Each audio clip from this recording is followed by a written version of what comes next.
امریکہ میں ایک پلیئر تھا، اس کا نام آرتھر رابرٹ آشی تھا، اور یہ ایک حبشی پلیئر تھا، اور یہ 70 کی دہائی میں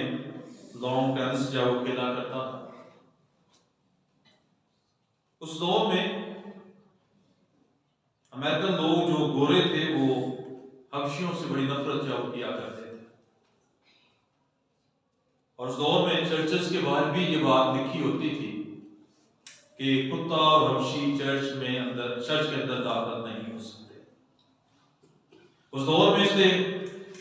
اپنے دور کے سب سے بڑے جو ٹائٹلز تھے اس نے جیتے، لیکن 1976 میں اس کو بخار ہوا اور غلط ٹیکا لگنے کی وجہ سے اس کو ایڈز کا مرض لاحق ہو گیا، لیکن چلتا رہا، کام کرتا رہا، لیکن UN نے اس کو 1986 میں امن کا سفیر بنا کر افریقہ میں بھیج دیا۔ ان دنوں میں افریقہ میں بھی بہت سارے لوگ ایڈز سے جو مر رہے تھے، اور اس وقت حال یہ تھا کہ لوگ ایک یا دو جنازے جب نہیں اٹھاتے تھے، جب 25-30 جنازے ہو جاتے تو پھر ان کو اکٹھے اٹھاتے تھے اور دفنا دیتے تھے۔ یہ وہاں پر گیا، لوگوں کی مصیبت کو اس نے دیکھا، تکلیف کو اس نے دیکھا، اور اس نے لوگوں کو ایک بات جب بتائی، اور اس نے لوگوں کو کہا کہ خدا کو نہ بتاؤ کہ تمہاری بیماری کتنی بڑی ہے،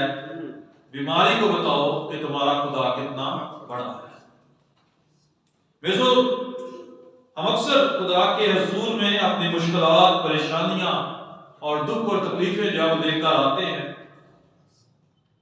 خدا ہمیں ساری دکھوں اور تکلیفوں کو جو ہے وہ جانتا ہے، لیکن جب ہم اپنی بیماری کو اپنے خدا کی قدرت کے حوالے سے بتاتے ہیں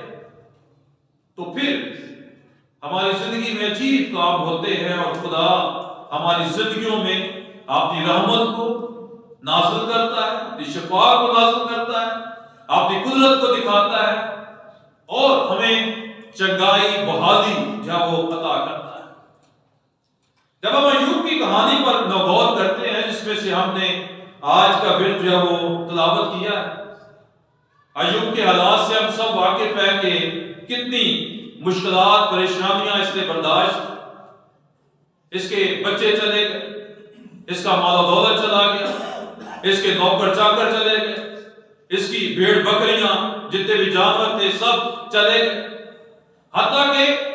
اس کا اپنا بدن بھی جب وہ پھرسی اور کوڑوں کی وجہ سے شدید جب وہ کیا تھا، کیا کہہ سکتے ہیں، بھرا ہوا تھا، بڑی یہ جب وہ بری حالت میں زندگی بسر کر رہا تھا، اور اس کی حالت کو دیکھ کر اس کی بیوی بھی اسے کہتی ہے کہ خداوند کی تکفیر کر اور مر جا، لیکن یہ خدا پر ایمان رکھتا ہے، اور جب اپنی بیوی کو بڑی خوبصورت بات کہتا ہے کہ کیا ہم خداوند سے سکھ پائیں اور دکھ نہ پائیں، اور جب اس کی یہ حالت کے بارے میں،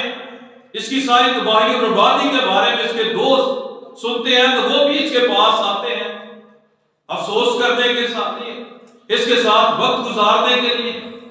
اور یہ اپنے دوستوں کو اپنی زندگی یا اپنے حالات کے بارے میں بتاتا ہے، اور ان کو یہ بات بتاتا ہے کہ میں کس طرح مشکل اور پریشانی میں پڑا ہوا۔ وہ کہتا ہے میری سانس میری بیوی کے لیے جو ہے وہ کیا ہے، بری ہے۔ پھر وہ کہتا ہے کہ لوگ مجھ پر جب وہ واضح اٹھاتے ہیں، نوکر میری آواز جب نہیں سنتے، پھر وہ کہتا ہے میرا گوشت میری ہڈیوں کے ساتھ جب وہ چپٹ گیا۔ ان تمام باتوں کو بتا کر وہ ایک بات کہتا ہے، لیکن میں جانتا ہوں کہ میرا مخلصی دینے والا کیا ہے، زندہ ہے۔ اس میں اس کا ایمان خدا پر نظر آتا ہے کہ خدا جو ہے وہ میرا زندہ ہے، میرا خدا مجھے بحال کرنے والا ہے، میرا خدا میری کمی کمزوری کو دور کرنے والا ہے، میرا خدا جو ہے وہ دوبارہ سے مجھے میرے عہدے پر فائز کرنے والا ہے، میرا خدا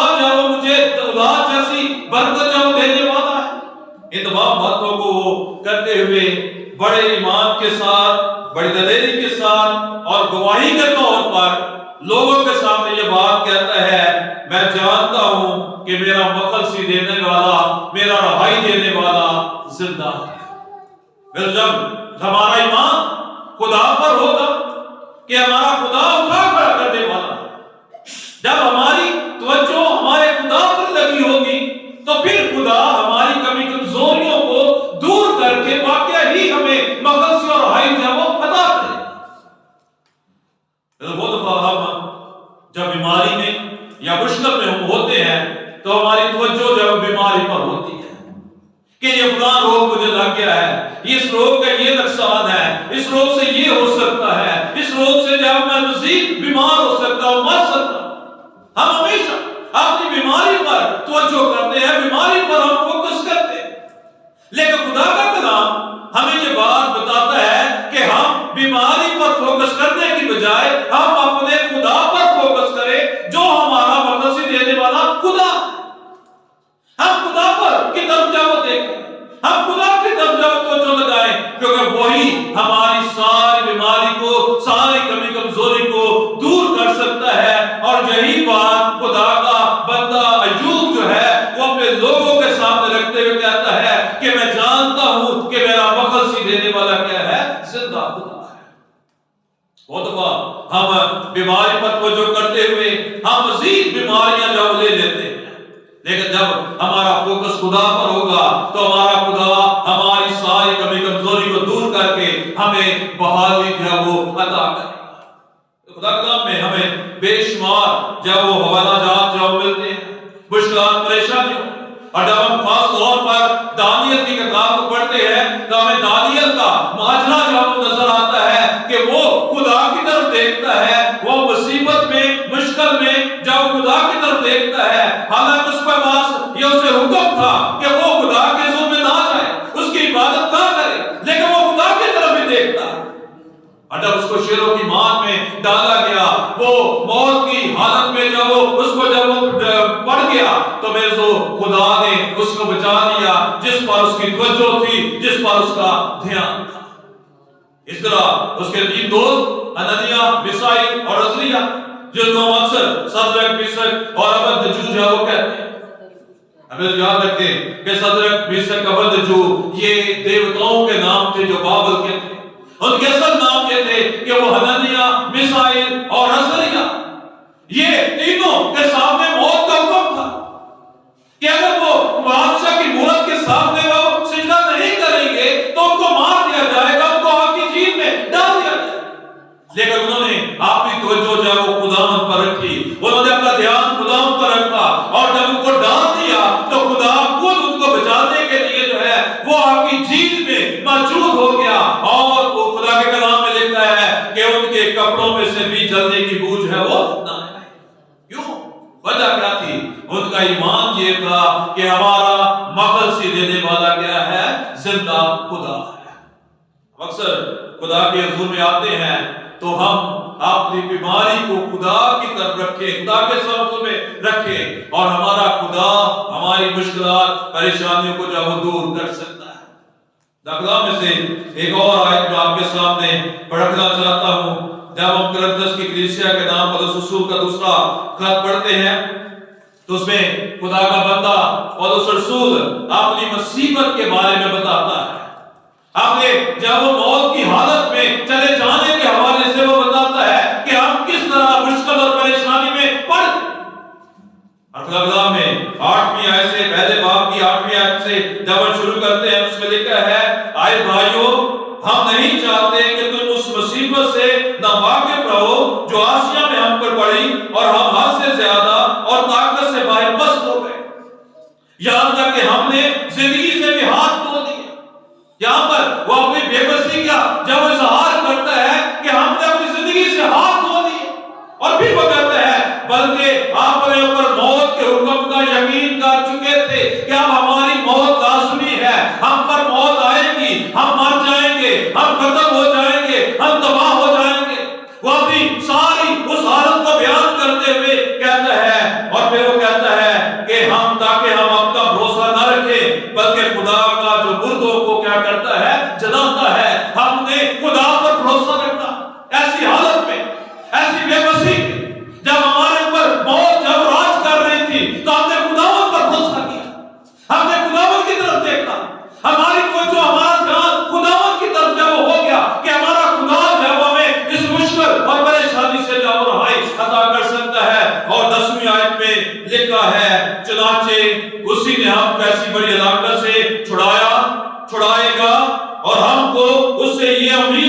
کہ آگے بھی چھڑاتا رہے گا۔ خدا کا بندہ خدا پر بھروسہ، خدا کو اپنا خدا مانتے ہوئے، خداوند کو اپنا جب وہ مالک جب وہ جانتے ہوئے اور اس بات کا اظہار کرتا ہے کہ خداوند بچا سکتا ہے، اور وہ کہتا ہے کہ اس نے ہمیں چھڑایا، چھڑائے گا اور آئندہ بھی چھڑاتا جب رہے گا۔ ہمارا خدا صرف وقتی طور پر ہماری مدد جب نہیں کرتا، بلکہ وہ ہمیشہ ہماری مدد کے لیے تیار رہتا ہے۔ صرف ہمارا دھیان خداوند پر ہونا چاہیے، ہماری توجہ جو ہے خداوند پر ہونی چاہیے، اور وہ ہماری ساری مشکل اور پریشانی کو دور جو ہے وہ کر سکتا ہے۔ میں تو خدا کلام میں خدا کا بندہ جب کہتا ہے کہ ہمیں اس سے امید ہے، بھروسہ ہے، اگر ہمارا بھروسہ خداوند پر ہے، ہمارا توکل خداوند پر ہے، تو ہمارا خدا ساری کمی کمزوری کو دور کر کے بحالی جو ہے وہ ادا کر سکتا ہے۔ میں تو آج کتنی مشکلات پریشانیاں جب وہ ہماری زندگیوں میں، ہمارے خاندانوں میں، ہمارے گاؤں میں یا ہمارے ملک میں جب وہ پڑی ہوئی ہیں، جس سے شاید ہم بہت زیادہ ڈسٹرب بھی ہیں، پریشان بھی، لیکن ایسے حالات میں ہمیں کیا کرنے کی ضرورت ہے؟ خداوند پر بھروسہ کرنے کی ضرورت ہے، ہمیں خداوند پر اپنی نظر جب لگانے کی ضرورت ہے، اور اس بات کا اعلان کرنے کی ضرورت ہے کہ ہمارا مخلصی دینے والا زندہ خدا ہے۔ دنیا کے معبود محبوب ہے، وہ نہیں کچھ کر سکتے، لیکن ہمارا خدا جو زندہ ہے وہ ضرور مخلصی دے سکتا ہے، وہ ضرور رہائی دے سکتا ہے، وہ ضرور چنگائی دے سکتا ہے، وہ ضرور جو ہے ہماری کمی کمزوری کو دور کر کے بحالی ہمیں عطا کر سکتا ہے، وہ ضرور ہمارے خاندانوں میں سے بے روزگاری کو ختم کر کے جب وہ بحالی جب وہ بھیج سکتا ہے۔